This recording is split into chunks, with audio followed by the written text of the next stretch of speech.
If you're ready, Zeke, we're good to go. Okay. Do you want Sure.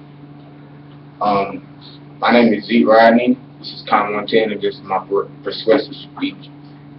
Okay. The title of my speech is, my presentation is Police Body Cameras.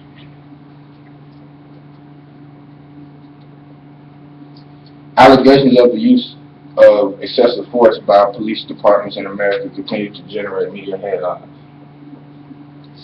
In Ferguson, Missouri, the fatal shooting of teenager Michael Brown by police officer Darren Williams and the grand jury's decision has continued to trigger unrest and protest. In New York, the July death of Eric Garner because of the apparent use of a chokehold by an officer has also sparked outrage. The increasing confrontation of the police and the public due to racial bias of the police and unnecessary violence by both has led to death, which can be avoided if police officers were forced to wear body cameras. This is a picture of the body camera. It's different ones, some that can go on the glasses that some agencies have experimented with. This is one that's just, I guess, clipped onto the jacket or chest, and this is the point of view from the camera.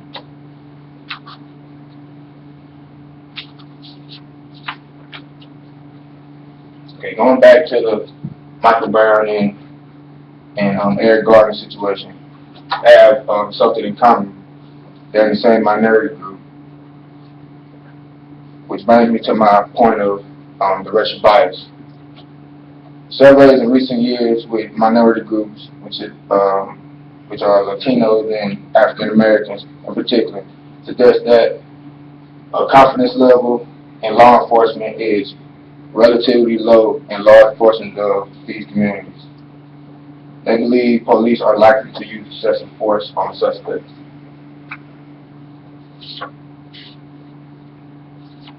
Oh, and this is a picture of it's a protest in Toronto, Canada, for Black Lives Matter. This sparked right after, a lot of stuff been going on the last 5 years, Trayvon Martin and like I said, Eric Garner and Michael Brown, and this is just one of the large protests that sparked after a couple of those headlines. Okay, this is a chart of the racial disparities in the arrest rates for disorderly conduct from 2004 to 2012. As you can see, in 2004, it is 6.1 times more likely blacks are arrested than whites, and this is arrest rates per 100,000. So it was the highest in 2005, and it went down, but it's still generally high.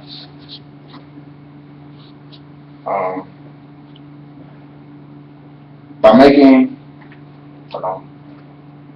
this is another chart of groups most likely to be killed by law enforcement.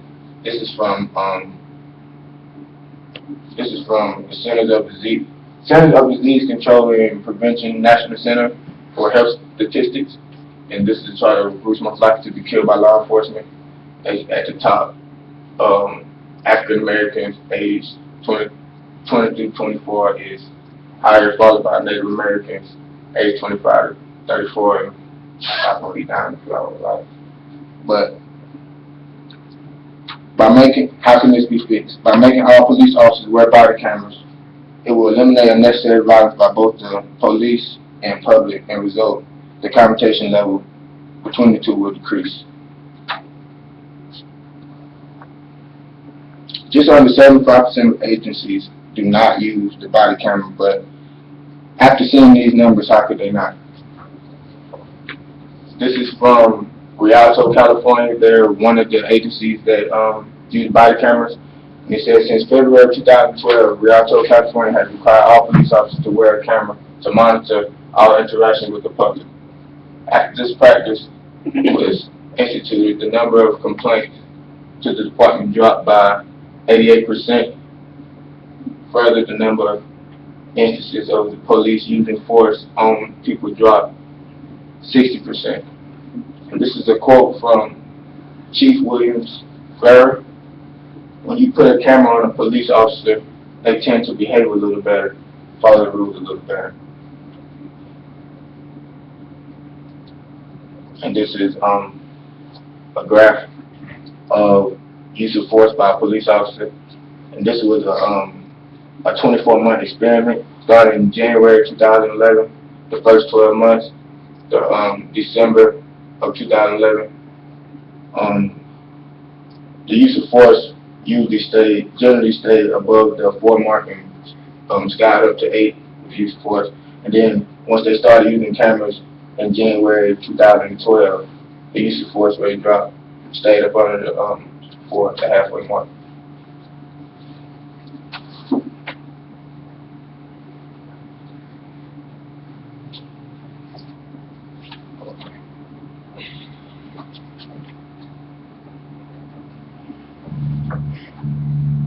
Okay.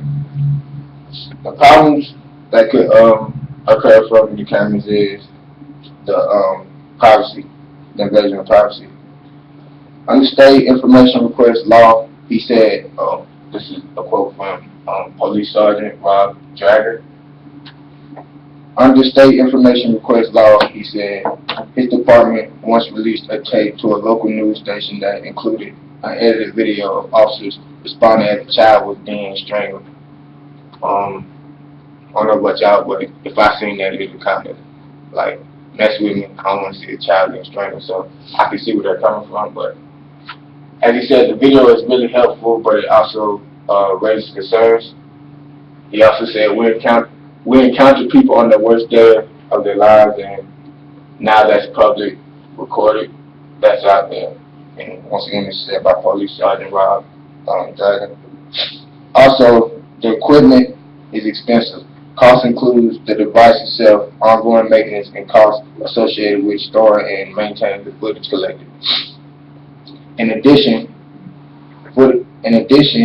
costs would be associated with cataloging and retrieving footage in response to subpoenas and investigations and public information requests.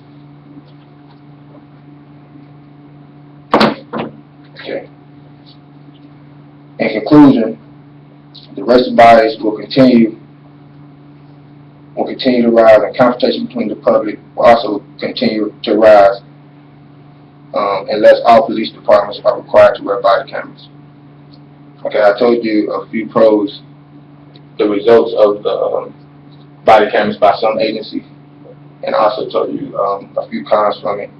But the pros outweigh the cons definitely, and through only time will tell if the policy will be accepted and made a mandate.